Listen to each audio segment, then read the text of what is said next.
আজকে একটা ফ্রিজ সারাতে যাচ্ছি, কাস্টমার নিয়ে যাচ্ছে, কাস্টমারের বাইকে যাচ্ছি। কম্প্রেসার তুলে নিয়েছি, গ্যাস তুলে নিয়েছি, কী কী লাগবে আমি নিজেও জানি না। এই কাস্টমার নিয়ে যাচ্ছে, দেখতে পাচ্ছেন।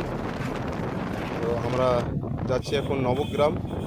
তো চলুন ওখানে গিয়ে আমরা দেখাচ্ছি কী কাজ হচ্ছে না হচ্ছে, চলুন। তো স্যামসাং কোম্পানির ফ্রিজ, কম্প্রেসার দেখি কম্প্রেসার ঠিক চলছে, গ্যাস নেই মেশিনে। তো আমাদের কাছে কুলিং কয়েল কন্ডেন্সার ছিল না।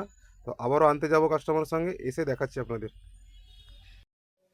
তো দেখতে পাচ্ছেন এই যে কুলিং কয়েল, এই কুলিং কয়েলটা আমরা এখানে লাগালাম। এই যে আয়না দিয়ে চেক করে নিচ্ছি, এখানে কুলিং কয়েল আমাদের বেজিং করা হয়ে গেছে।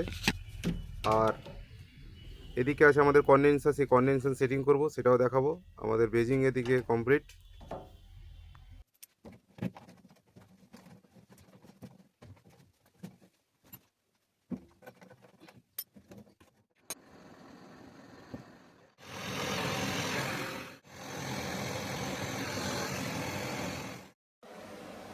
এখানে আমাদের বেজিং কমপ্লিট, দেখতে পাচ্ছেন ভ্যাকুম চলছে।